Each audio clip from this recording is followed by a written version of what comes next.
everyone, and welcome to the second part of agriculture. Last time we left on the completion of subsistence farming. Today we are going to start further. But before that, I would like to say some special words, which are the special words of the day, right? So, dreams is not what you see in sleep, but it is the thing which doesn't let you sleep. These are some words which are said by Dr. APJ Abdul Kalam, who is also known as the Missile Man of India. Of course, he was a legendary person, and he said this really accurate and authentic. Yes, dreams are not what we see in sleep, but it is the thing which doesn't let us sleep. So every person has a dream in his or her life, and one always wills to complete it. So it's in your hands to fulfill your dreams and go on, right? So these were some special words of the day. Hope it would motivate. Now we come to our topic. First of all, we would take a recap. We learned, so these are our learning elements, and out of these we covered the first three topics. In types of farming we did till subsistence farming, and today we are going to continue with commercial farming, and we are going to complete the topic agricultural development. Then we learned about what is agriculture. There are I gave you two options and this was an activity for defining agriculture. So what is it? The activity in which growing of crops and rearing of animals is done is called agriculture. Then we learned about the three types of economic activities: primary activity, secondary, tertiary. These are the definitions and examples for the same. Then we came to know about a vital point, which was that we need to remember the spelling of the third activity, which is tertiary. Tertiary. Then these are some of the interesting facts. Then we learned about types of farming, out of which that types of farming are classified into two. Subsistence farming is classified further into intensive and primitive. Then about commercial farming. Then we learned about some of the basic differences between these two types of farming. Then we saw a pictorial representation of it. Then we learned about subsistence farming. These were some of the words which were used and their meanings. Then intensive subsistence farming. This is a pictorial representation again. Then primitive subsistence farming, which is also known as simple subsistence farming, this is a really important point to remember. Then this is again a pic which shows the enactment of nomadic herding basically. Then this is a difference the two types of primitive subsistence farming. Then shifting cultivation, which is also known as slash and burn agriculture. Then this was the process. Then nomadic herding. Then this is a pic for nomadic herding. Now we are going to learn about commercial farming, right?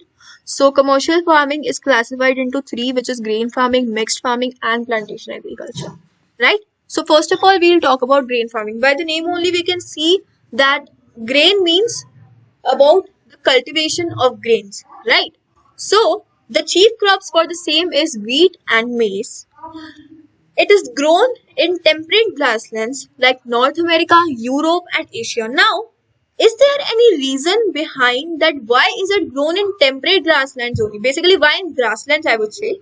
Yes, there is a really big reason for this. As we know, commercial grain farming comes in commercial farming. Therefore, it needs to be done on a large scale, and grasslands are really big and they are all empty. That's why there's no shortage of land for cultivating their crops, or I would say grains, right? So the conclusion is that more output is exported to the different countries and more sale is done in the market, right? And no cultivation in winters. Why no cultivation in winters? Because of the climatic conditions. During winters in grasslands, the temperature falls really low, right? So, and remember that only one crop is grown throughout the year due to the climatic condition. This is a pic. Now you can see that this is there are grasslands behind, and this is cultivation of wheat. and that how much space has been taken for the cultivation. Then when we talk about mixed farming, now by the name only we can see that mixed farming, that means that mixed the things, a mixture, right? So the mixture is of cultivation of food and fodder crops plus rearing of livestock. By this, in mixed farming, there are basically two things done. First is the cultivation of food and fodder crops, and the second is rearing of livestock or animals. So both things are done in mixed farming. Then it is practiced in, where is it done? In Europe, Eastern USA, Argentina, Southeast Australia, New Zealand, and South Africa. So these are the places where it is practiced. Then this is a pic. You can see that here the cultivation of crops is being done at back, and this is also the rearing of livestock or animals is also being shown here, right? Then when we talk about plantation agriculture, so if we have a look, before I move to plantation agriculture, if we have a look about the last two types of the commercial farming which we learned, we saw that in grain farming grains are grown, in mixed farming fodder crops and rearing of livestock both is done. So what is left now, right? So in plantation agriculture, cultivation of cash crop system, right? Cash crops are generally grown in plantations. Which are cash crops? They are tea, coffee, right? So the products grown on plantations generally require processing before their final marketing. So like the cash crops, they require processing, which means that need to be processed so that they can be used by us in a proper way, right? So the processing plants are also generally found close to the plantation itself, and plantations are common in the tropics, so that there is no problem of transport. So the processing plants, that means the factories where they are processed, are found really close, right? And they are common in the tropics. Then this is a pic. You can see that cash crops are being grown. Then we come to our next topic, which is major crops. So this is a table which is made by me for remembering. Now there's basically a trick to remember this. Now we are going to learn about the type, then how much rainfall is needed, then about the temperature and climate, then the soil, then the labor, then the regions, type, world and India, right? So first of all, we are going to learn about rice. Now I think it would be difficult to remember this. So we need to remember it by concentration. First of all, the rainfall which is needed for rice is high. We can see that rice is really famous, isn't it? Right? So because it's really high, that means its need is really high. That's why the rainfall is also needed high. Then again, the need is really high. That's why high temperature, high humidity. Soil is alluvial and clay soil is needed. Labor, because rice again high, we can say high demand, right? So labor is again high, which is intensive. Then when we talk about the type, we can see tropicals and subtropicals. This is the place where they are mostly grown. Then China is the biggest producer of rice, or I would say largest. And it is followed by Sri Lanka, Egypt, India and Japan. In India, it is mostly grown in West Bengal, Uttar Pradesh and Bihar, right? Then the second, wheat. Okay, wheat is something which is down, right? So it's not that much, there's not that much demand of wheat than rice. So everything which is needed is moderate. Of course, rainfall needed moderate, temperature and climate needed moderate, soil needed loamy. Again, it comes after clay soil, right? Labor not given, type not given, world. First of all, USA is a good producer, is a large producer of wheat, then which is followed by Canada, Argentina, Russia, Ukraine, Australia, right? And mostly the places where wheat is cultivated is Uttar Pradesh, Punjab, Haryana, Madhya Pradesh, Rajasthan. And wheat is a rabi crop, right? Rabi crops are grown in winter, so wheat is grown in winter. Now we come to millet.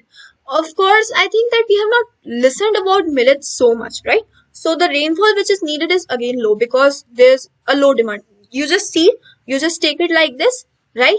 So this is the coarse grains is, these are the coarse grains, right? So, and low and adequate rainfall is needed.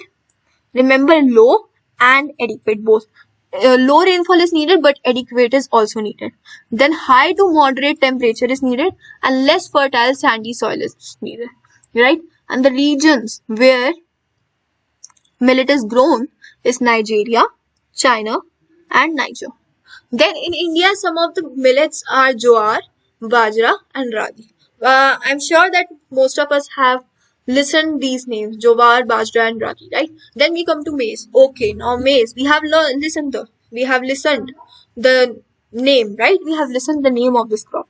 So basically, moderate temperature is needed. I mean, moderate rainfall is needed, and moderate temperature is also needed, and a lot of sunshine is needed. Okay, if moderate temperature is needed, so a lot of sunshine is also needed. Then the soil should be well drained, fertile soil. Of course, maize needs to be cultivated, so there should be well drained, fertile soil. Then if we come to regions, so these are the regions where it's mostly grown: North America, Brazil, China, Russia, Canada, and Mexico, right? Then we come to the regions where in India it is grown, right? Karnataka, Andhra Pradesh, and Tamil Nadu. Okay. Then we come. This was our last. This was when. Now this table is being continued by me. In this, we can see about, first of all, we are going to learn about cash crops, and then we are going to learn about beverage crops. Right? In cash crops, what happens in cash crops now? So the first cash crop which is needed is cotton. Right? We are going to learn about is cotton. Right? So the rainfall which is needed is light. Then the temperature and climate which is needed is high. Black and alluvial. Now, how to remember that black and alluvial soil is needed? Basically, we can do because cotton is totally white. So the soil which is needed is of totally opposite color of white, right? White is the lightest color, whereas black is the darkest color, right? So the black and alluvial soil is needed. Then the type is bright sunshine. Okay, it's grown mostly in the areas where bright sunshine is seen, right? And the bold, where places where it is grown mostly is China, USA, Pakistan, Brazil, Egypt, and India. In India, it is grown in Gujarat. In Gujarat, if we recall the chapter industries, so we can say that Ahmedabad cotton textile industry is really famous. So Gujarat, Maharashtra, and Madhya Pradesh. Then jute, the other cash crop. Now the rainfall is quite heavy, right? The rainfall, because jute is also really heavy. It's also known as golden fiber, right? Jute is quite heavy fiber, or I could say that jute is quite heavy, right? So temperature and climate is again high, and humid climate is needed. Then the soil which is needed is alluvial, right? And the small labor is needed, not too much is needed here. The region is tropical areas, right? It's mostly grown in tropical areas, and then jute is grown in India and Bangladesh mostly, and in India it is mostly grown in eastern and northern India. Okay. Now, beverage crops. First of all, we'll talk about coffee. Coffee, the temperature. Now, coffee, if we ever drink, hot coffee, so it's quite warm, right? It's quite, so that's why the temperature is, the climate needed is warm and wet. And the soil which is needed is well-drained loamy soil. The color of loamy soil is brown. The color of coffee is brown. So loamy soil is needed. Then the type is hill slopes, right? Then the regions where the largest producer of coffee is Brazil. At second comes Colombia. At third comes India. Then in India it is grown in Karnataka and Tamil Nadu. Then we come to our last crop which we need to know about is tea, right? Tea, here high well-distributed rainfall is needed, and it should be throughout the year for the growth of its tender leaves. The temperature needed is cool. The well-drained loamy soil should be again. Labor needed is large, because tea, of course, we can see that in India tea is used a lot, right? Tea we all drink tea, right? So because it's in a large demand, that's why the labor is also needed is large. Then the type which is needed is plantation agriculture and on gentle slopes, right? So these both coffee and tea are done on in plantations, right? Then in world, it's grown in Kenya, India, China, Sri Lanka. Okay. And the places where it is grown is Assam, West Bengal, Tamil Nadu, and Kerala. Now these are some of the picks. This is rice, this is wheat, this is millet, this is maize. Then we come to the cash crops. This is cotton. You can see that all the black soil is there. If you can see the background, so there is all black soil. Then this is jute, right? Then beverage crops. This is the cultivation of tea, and this is the cultivation of coffee. Now we come to the last topic of this chapter, which is agricultural development. So these are some of the points which we need to remember. First of all, efforts made to increase farm production in order to meet the growing demand of the increasing population achieved in many ways, such as, now we all know that the population is getting increased. It's increasing day by day. So of course, the crops, the food is also needed much. So there are a lot of efforts which are made for increasing the farm production, right?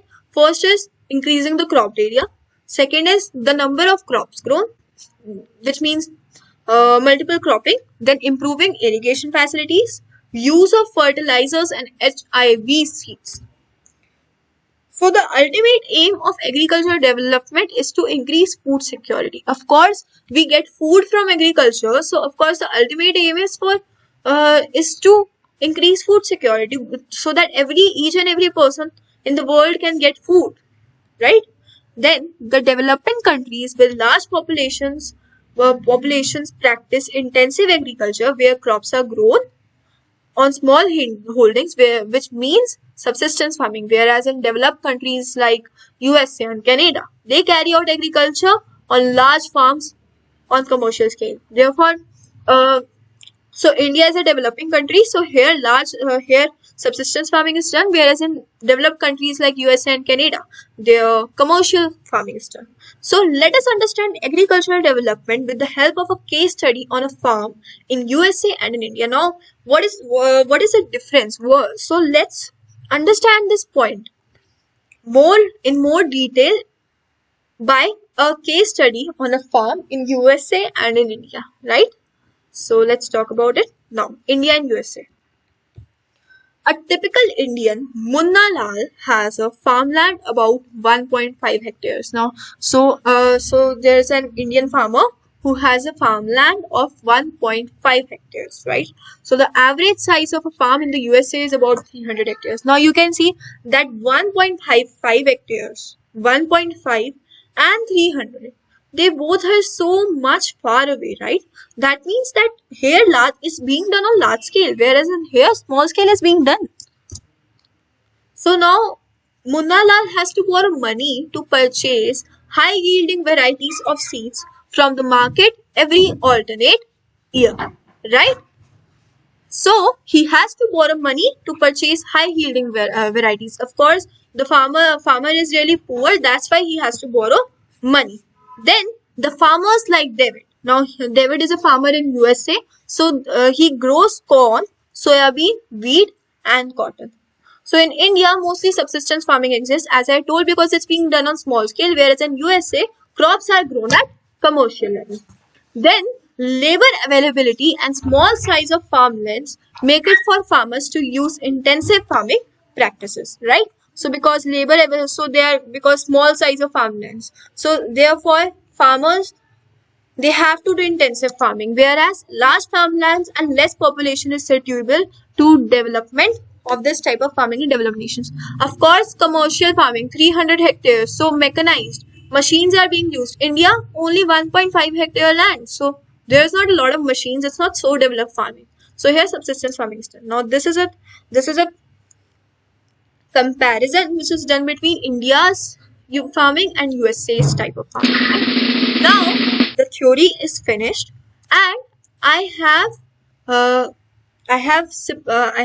all summarized the points. First of all, the activity in which crop production and rearing of animals is done is called agriculture. Second point, that there are three types of economic activities: primary, secondary and tertiary activities. Then there are two types of farming: subsistence and commercial. Subsistence farming includes intensive and primitive, which also includes shifting, cultivation and nomadic herding. Commercial farming includes grain farming, mixed farming, and plantation agriculture. Some major crops are rice, wheat, millet, maize, and cash crops are cotton, jute, and beverage crops are tea and coffee. The technology is not reachable in India to most of the farmers, whereas farmers in well-developed countries like USA, Canada have machines for making their farmings easy. Now, there's a surprise which I have brought. I hope that all of us love to see some of the cartoons like Doraemon, right? So I have brought this thing for more good understanding of cultivation of rice, right? So if we all remember, so there was an episode of Doraemon in which Doraemon and Nobita both cultivate rice, right? So you can search Doraemon episode rice cake in Hindi for finding that Doraemon. Otherwise, you can also watch that episode by opening the given link which I have provided in the description below. So I hope you liked the video. So thanks for watching and subscribe to the channel. Thank you.